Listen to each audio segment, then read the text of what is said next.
Welcome to the debate. The material we are diving into today offers a really insightful look at the nature of friendship, how these chosen bonds are built, what keeps them healthy, and what happens when they face real-world pressure.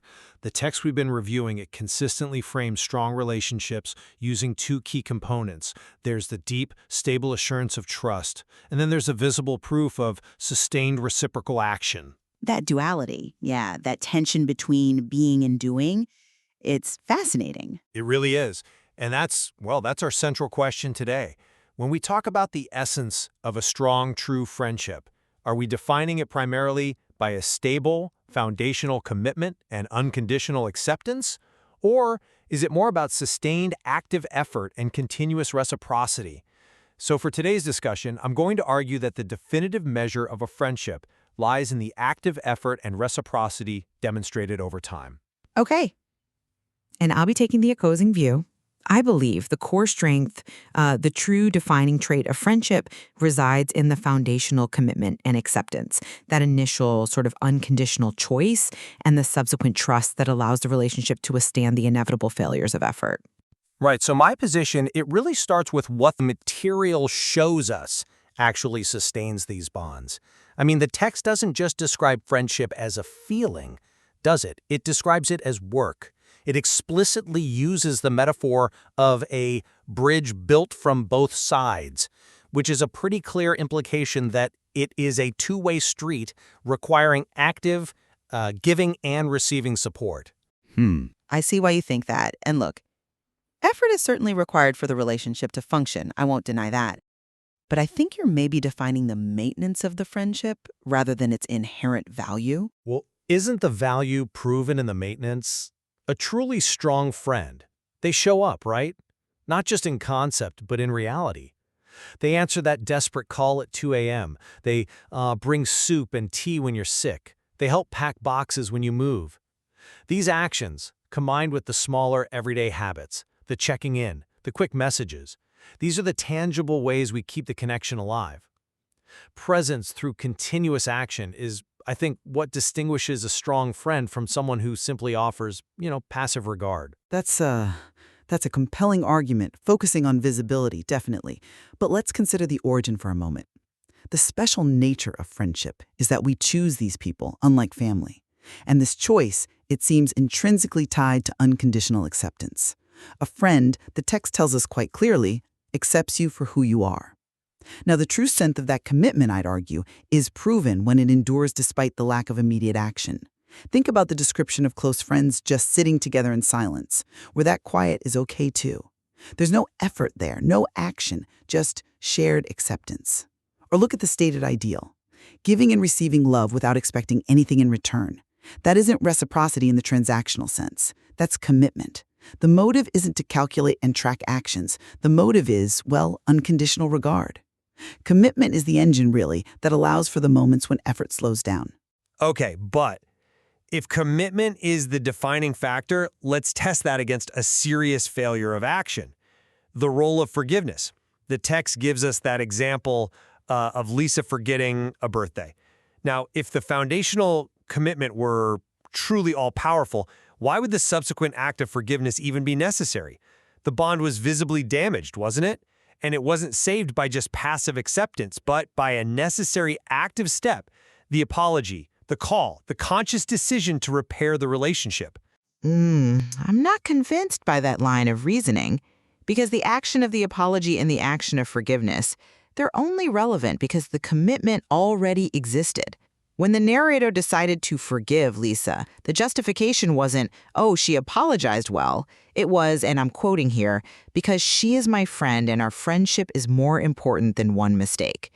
The definition of the relationship, its inherent established importance that preempted the mistake. The foundational commitment acts as the safety net, you see. But that safety net needed reinforcement.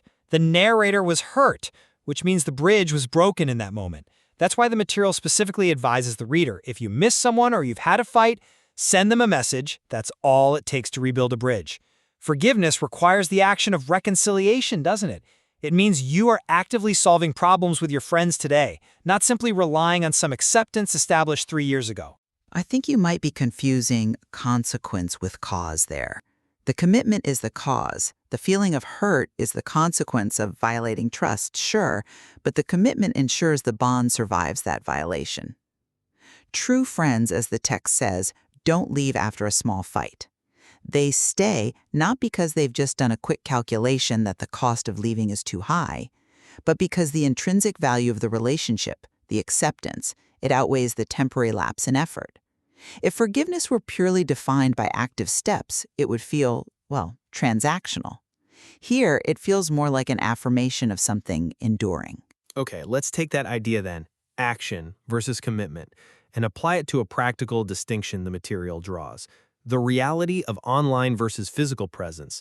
My point is that while emotional commitment is crucial, the true solidification of friendship, according to the examples given, relies pretty heavily on tangible actions. Right. I mean, you see where I'm going. The text talks about going for walks, watching the sunset, bringing soup, helping pack boxes. These are the physical manifestations of support. And the lack of that kind of supportive action is how the text identifies a fake friend, right? Someone who disappears when things get difficult. Without observable effort, tangible presence, the bond arguably lacks substance. I appreciate that emphasis on tangible action. I do. But I think you might be missing the counter evidence provided in the text itself. The material makes a very powerful case for purely committed relationships when it discusses online friendships. It states quite clearly, if two people care, listen, and share honestly, that's real friendship, even if they don't meet in person. Wait, hold on a second, though. If that's the case, then physical action is clearly not the defining trait. Exactly. The text establishes that the critical criteria are entirely internal care, honesty, sharing time or ideas. This emotional commitment and trust is independent of shared geography or, physical effort. The connection is rooted in what they feel and what they share, not necessarily whether one friend brought the other soup. But even those internal criteria, caring, listening, sharing, those are forms of continuous, sustained effort. They are actively communicating every day, sending messages, practicing English together in the example. The text doesn't say no effort is required for online friends. It just means the medium is different. The moment those friends stop sending messages, stop listening, well, the friendship dissolves, doesn't it? The definition of a fake friend, someone who disappears, is defined by the absence of supportive action, regardless of the medium. Perhaps. But the fact remains that the definition of real in that context is divorced from the purely physical. If the essence of friendship were defined solely by bringing soup, then online friendships couldn't possibly be real, yet the text insists they absolutely can be. This, for me, confirms that the internal foundation, the acceptance, and the emotional investment is the defining feature. And effort is simply the necessary tool to express that foundation. That brings us perfectly, I think, to the impact of life change and distance. If your foundational view is correct, then distance shouldn't necessarily require intensified effort. Yet the material seems to demonstrate the opposite. Changing circumstances demand renewed and constant action to survive. When a friend moves away, the examples show continuous active maintenance is needed. Talking every day on the phone, sending messages, watching movies together online, precisely to prevent that bridge from collapsing. You've identified the function. Yes, but I think you've missed the ultimate conclusion the material draws on the resilience of true commitment. Yes, distance demands new forms of action. I can see that. But look at the description of what happens when that effort becomes less frequent. When they get busy and contact slows down, the text describes the relationship with Lisa, where when they finally do talk, it's like nothing has changed. That phrase, like nothing has changed, that's the smoking gun for my side, really. It tells us that the deep, original connection and trust are in some way self-sustaining. They operate independent of daily messaging or calls. The longevity of a friendship, the capacity for the bond to simply grow quieter with time without dissolving, that feels like the ultimate proof that foundational acceptance and enduring commitment overcome the necessity of continuous visible action. The relationship survives because of what was built at the start, not just because of what was done every single day after the distance appeared. I still I still have to weigh the evidence of constant action against that maybe singular statement of resilience. The text calls friendship a bridge built from both sides. A bridge requires constant maintenance, or it eventually falls. That silence being okay, too. I think it's only okay because the deep history of effort has established a level of trust that allows for that pause.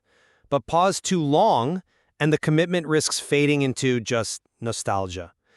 The ability to answer that 2 a.m. call, and perhaps more importantly, to rebuild the bridge after a mistake, that active responsiveness, that, to me, is what truly defines the strength and the ongoing reality of the bond. So, we have explored the tensions inherent in this material, and I remain firm in my assertion. While commitment is, of course, a vital prerequisite, the definition of a truly strong relationship, as presented here, is ultimately demonstrated by continuous, active support and reciprocity. Whether it's the large acts of crisis support or those small, everyday habits, sustained effort seems required to maintain the relationship's reality and depth. And I will reiterate my position that the fundamental value of friendship is rooted in that initial chosen acceptance and deep trust. That foundational commitment is what allows the bond to endure the inevitable lapses in effort, the periods of silence, the distance that life imposes, and yes, even critical mistakes.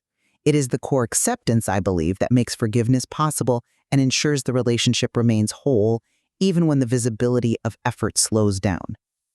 It is clear, I think, that the material illuminates a crucial tension here. Relationships thrive on a delicate balance. A balance between the assurance of unconditional acceptance and the necessity of thoughtful, intentional care.